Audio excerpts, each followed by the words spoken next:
Sir हम Massey Ferguson company से आए हैं, जिसको हम टैफे के नाम से जानते हैं। और ये कंपनी 62 साल से आपकी सेवा कर रही है किसानों की। मॉडल्स हैं, बड़े बड़े ट्रैक्टर हैं, जिनको इम्प्लीमेंट के साथ हमने यंत्रों के साथ लगा रखा है। उनको हम भी चला के दिखाएंगे। अगर कोई किसान भाई चला के देखना चाहता है तो वो ट्रैक्टर चला के देख भी सकता है। आपके बीच में जो हमारा मेन मकसद है आने का, मैसी से यहाँ पे काफ़ी पुराने लोग भी होंगे जो जुड़े हुए हैं, काफ़ी टाइम से जुड़े हुए हैं। और आज की डेट में आपकी ज़रूरत के अनुसार क्या क्या हमने चेंज किया है और जो नए नए इम्प्लीमेंट आ रहे हैं उसके हिसाब से कैसे ट्रैक्टर को हमने इम्प्रूवमेंट करके आपके सामने लेकर के आए हैं। तो एक एक ट्रैक्टर हम आगे बुलाएंगे और 5-5 मिनट लेंगे, उसके बारे में आपको समझाएंगे डिटेल में। ये चल के आया तो लेबर जमीन से कम से कम 1 फुट गहराई लेके चला है, वो बिना ड्राइवर के 1 फुट गहराई लेके चला है बिना कंट्रोल किए, जो कि मैसी की इंटेलिजेंस हाइड्रोलिक है। मैसी की इंटेलिजेंस हाइड्रोलिक है, तो एक बार कंट्रोल करने पे बार बार नहीं छेड़ना पड़ता। चलाने में कंफर्ट है और जो इसका एरो ट्रॉली उसमें जो खींचने की क्षमता है वो ज़्यादा है, टॉर्क इसको ज़्यादा मिलेगा। में किसी में भी कंपनी फिटेड बम्पर नहीं आता, मैसी में सभी में कंपनी फिटेड बम्पर आता है। आप देख रहे हैं पहले नीचे था, क्लासिक पेडल थे, पहले क्या था लेदर ड्रम ब्रेक थे, उसके बाद डिस्क ब्रेक। गाड़ी की तरह यह काम करेगा क्योंकि इसमें ऑयल ब्रेक आ गया है। 241 में भी ऑयल ब्रेक आ गया, इसमें भी ऑयल ब्रेक है। ये रहेगी, बहुत सॉफ्ट है, आपको ज़्यादा ताकत लगाने की जरूरत नहीं पड़ेगी।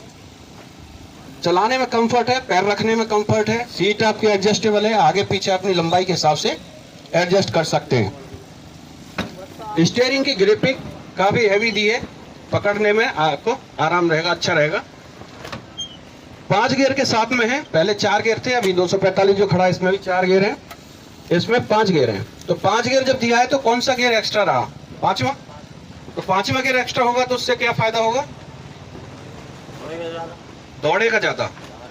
तो पहले 4 गियर में भी तो बहुत दौड़ता था। रोटेटर चलाते थे और जब तीसरा गियर लगाते थे तो स्पीड ज्यादा होती थी, गहराई कम मिलती थी, मिट्टी अच्छी नहीं बनती थी, ओवरलोड होता था। तो अभी हमने दूसरा और तीसरे का बीच का स्पीड इसके तीसरे गियर में दी, तो हम रोटावेटर इसमें दूसरा और तीसरे दोनों गियर में हम रोटावेटर आराम से चला सकते हैं। मैसी का जो हाइड्रोलिक पंप है वो पिस्टन टाइप है, 4 पिस्टन दिए हुए हैं, एक कंट्रोल वाल के साथ में है और सीट के नीचे अंदर दिया हुआ है। ये जो लॉक देख रहे हैं नीचे वाला, ये हाइड्रोलिक पंप में लगा हुआ है। मैसी का हाइड्रोलिक पंप कभी भी चेंज नहीं होता, केवल रिपेयर होता है, चेंज नहीं होगा। और दूसरे ट्रैक्टर का हाइड्रोलिक पंप कभी भी रिपेयर नहीं होता, वो चेंज करना पड़ता है। ये देख रहे हो आप, ये किस ट्रैक्टर का है? ये दूसरे ट्रैक्टर का हाइड्रोलिक पंप है और वो मैसी का है। ये दूसरी कंपनी का है।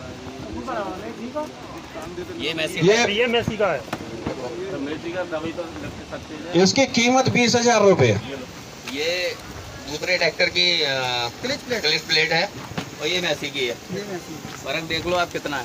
अब ये पॉलीथीन में है ना, कितना फर्क है। चलो साइज का भी फर्क देख रहे हैं आप, क्वालिटी का भी फर्क है, क्वालिटी का भी फर्क देख रहे हैं। इसमें जो ये तार से देख रहे हैं आप, ये देख रहे हैं, ये तांबे का तांबा हीट भी जल्दी होता है और ठंडा भी जल्दी होता है। होता क्या है, जब आप टर्निंग ले रहे हैं, मोड़ पे आप जा रहे हैं तो जगह छोड़ देता है। ये ऐसा सभी ट्रैक्टर में होता है, लेकिन मैसी में ऐसा नहीं होता। वो क्यों नहीं होता? क्योंकि इसका हाइड्रोलिक पंप पिस्टन टाइप है, 4 पिस्टन दिए हुए हैं, ऑयल में डूबा हुआ है, बिल्कुल पीछे सीट के नीचे दिया हुआ है। तो इसलिए एक समान गहराई रहेगी, चाहे प्लॉट ऊंचा नीचा हो या मैड हो या कुछ भी हो। ये देख रहे हैं, ये पीछे खींच रहे हैं लेकिन वो ऊपर आ रहे हैं। ये देख रहे हैं ट्रैक्टर सिलो में खड़ा है और ये हमने गहराई एक जगह मान लीजिए सेट की हुई है। इससे क्या फायदा मिलेगा आपको? मान लीजिएगा बाग के खेत में चला रहे हैं, बंद कर दीजिए। बाग के खेत में चला रहे हैं, जड़ आ गई, फाली से टकरा गया। जब फाली फंसेगी तो आपको पता लगेगा, तो आपको ट्रैक्टर रोकना पड़ेगा, कल्टीवेटर उठाना पड़ेगा, कभी कभी पीछे भी हटाना पड़ता है, फिर आगे निकाल के डाउन करके चलना होगा। ऐसा ही करते हैं, ये सभी ट्रैक्टर में करना पड़ेगा, लेकिन मैसी में नहीं करना है। आप बिल्कुल जैसे आप लेके जा रहे हैं, जड़ से टच होगा, आपको पता लगेगा टच हुआ है। जब तक आपका पैर क्लिच के ऊपर जाएगा उससे पहले ऑटोमेटिक कंट्रोल करेगा और जुताई करता हुआ आगे निकल जाएगा। ना आपका समय लगेगा, ना आपकी टाइम मुड़ेगी, ना डीजल फूकेगा। 146 डायनाट्रैक, ये एक ऐसा ट्रैक्टर है 4 व्हील ड्राइव में आप देख रहे हैं। इसके साथ 50 HP तक का किसी भी कंपनी का ट्रैक्टर, 50 हॉर्स पावर तक का, आप हैरो हो, कल्टीवेटर है या रोटावेटर है, किसी भी चीज में आप चला करके देख सकते हैं। किसी भी कंपनी के 50 हॉर्स पावर को ये ट्रैक्टर टक्कर देगा 46 HP। पहले के डायरेक्ट 100 का 100% लोड क्राउन, पिनियन और एक्सल पे जाता था। अभी जो लोड जाएगा 100% लोड आपका सीधा सम गियर पे जाएगा। उसके बाद तीनों गियर में 33% डिवाइड होगा। जो अंदर लोड जाएगा क्राउन पिनियन पे 33% जाएगा, जिसका झेलने की क्षमता है 100% और उस पर लोड जा रहा है 33%। तो कभी खराब होगा क्या? इसलिए क्राउन पिनियन का भी कोई प्रॉब्लम अब नहीं रहा है, किसी भी तरह का कोई दिक्कत नहीं है। दिया है जो बड़े ट्रैक्टर है उसमें हमने योग दिया है। इसमें 2 पॉइंट आपके यूज रहेंगे। जो हैवी मशीन है जैसे रोटावेटर है या आलू की मशीन है तो आप सेकंड वाले में लगा सकते हैं, जिसमें सेंसिंग हमें ज़्यादा नहीं चाहिए। और जिसमें सेंसिंग ज़्यादा चाहिए तो हम ऊपर वाले में यूज करेंगे। और जिसमें योग नहीं है, सिंगल है, तो उसमें सिंगल में ही लगेगा। बाकी फ्लैट है तो हिच आप एडजस्टेबल हिच है तो आप एडजस्ट कर सकते हैं, जहां आपको ज़रूरत है उस हिसाब से आप हिच लगा सकते हैं।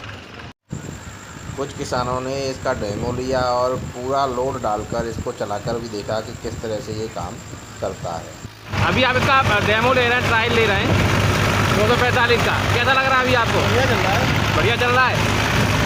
और रोटावेटर पे बढ़िया चल रहा है। कल्टीवेटर आप देख रहे हैं पूरा, अरे भैया लेकिन वेट ट्रांसफर कर रहा है, स्पीड भी नहीं है ना, इंजन के चक्कर